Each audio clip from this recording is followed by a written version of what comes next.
This time on Loving Cars, we'll look at the 2017 Nissan Np300, or else also known as the Nissan Hard body in South Africa.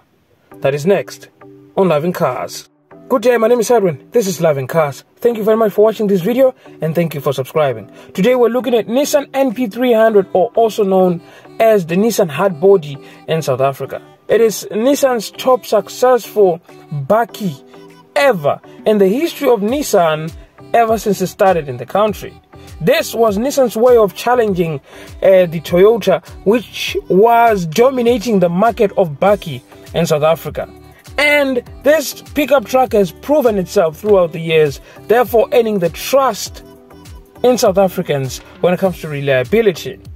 This pickup truck came to an end last year in 2021, and Nissan told us that they are going to introduce the new Nissan Navara as the base spec for pickup trucks. However, I have a feeling that the new Nissan Navara is not as strong and as reliable as the Nissan Np300 used to be. This bakkie is preferred by so many car breakdown companies because its chassis is unbelievably tough. This one we're looking at specifically is owned by a certain gentleman who has been owning this car for 4 years and has been faithful to him ever since. The only thing that he has replaced in this car is a fan belt, a few wiper blades, and a few headlamps, and he dropped the suspension at the front to make it go down a little bit and fitted in these nice white hole wheels. Beside that, he has never ever fixed anything on this car. He doesn't service the car on Nissan dealership. He absolutely buys the service kit himself and service the car at home. And he has skipped a couple of service, but the car starts like a dream. This shows you how much reliable and how much strong and tough these Nissan engines were. I doubt that Nissan will ever produce a bakkie that is as strong and as reliable as this one.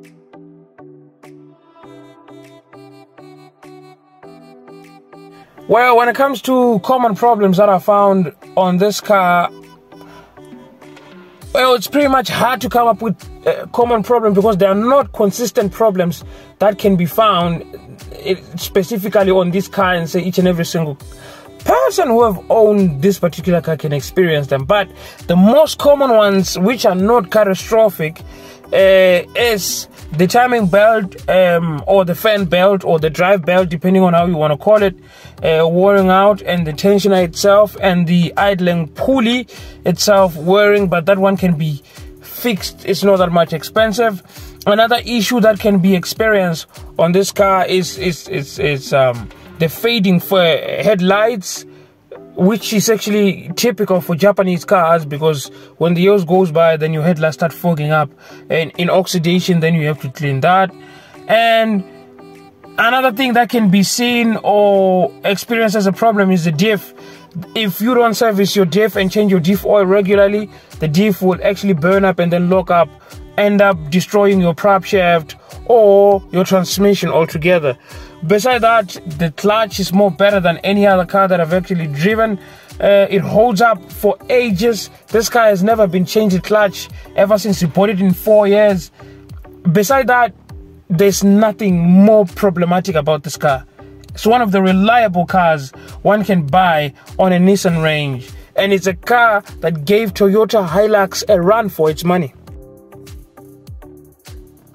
This bakkie came with a 2-liter natural aspirated 4-cylinder engine producing anywhere in between 84 kilowatts to 105 kilowatts of power, depending on the specification and the model that you were buying. The petrol versions were the one that were only producing 84 kilowatts. Up to 105 kilowatts were the diesel version, which were turbocharged, and I wouldn't advise anyone to buy the diesel version because they happen to be problematic. I know someone who owns a Nissan Hard body that has clocked 300,000 kilometers on the clock.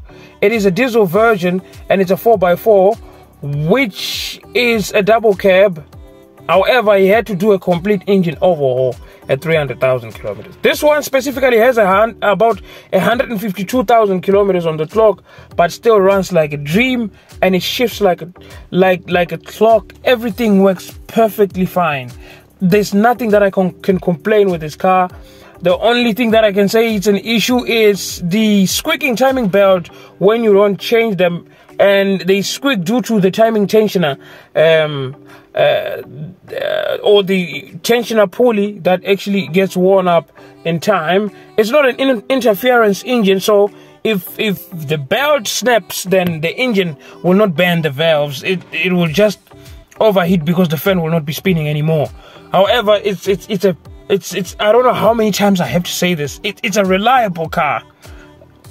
You can't kill this car unless if you really want to wreck it down and spend the whole year without changing oil, then maybe you can destroy it. But this car was built with the same philosophy as the Nissan 1400. If you know the Nissan 1400, then you know exactly how much reliable Nissan can be. These cars were produced and designed before Nissan was joined with Renault and Mitsubishi, known as the Mitsubishi-Renault Alliance, which came in 1999. And because of that, the philosophy of building these pickup trucks in South Africa continued up until last year in 2021.